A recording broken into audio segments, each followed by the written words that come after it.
канун Дня медицинского работника в Республиканской филармонии чествовали лучших врачей Коми.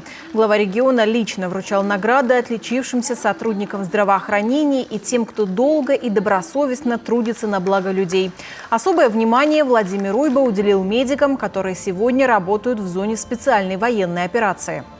Очень многие из наших коллег сегодня сражаются вместе с нашими бойцами на передовой, сражаются тем, что спасают их жизни, тем, что эвакуируют их с поля боя. И за это отдельное огромное спасибо всем медицинским работникам, которые сегодня выполняют воинский долг так же, как выполняют его наши бойцы на передовой. Сотрудникам лечебных учреждений вручили нагрудные знаки отличия и почетные звания. Наградили и победителей конкурса «Лучший врач года» в разных номинациях. Так, лучшим руководителем медицинской организации признали Ольгу Тарбееву, заместителя главного врача детской больницы и многодетную мать. А лучшим хирургом оказался Анатолий Глухих. Он впервые в республике внедрил лечение ожирения лапароскопическим методом. Также проводит большой спектр операций, онкозаболеваний и болезней органов брюшной полости.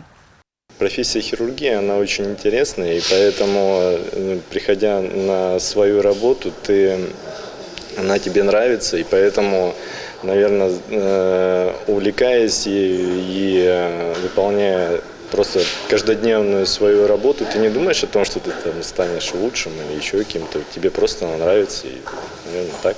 Я считаю, что все специальности в медицине, они уникальны, но педиатрия – это отдельная песня, это отдельное вдохновение, потому что мы не просто лечим детей, мы лечим вместе с выздоровлением детей, мы даем здоровье и дальнейшее развитие всей семье.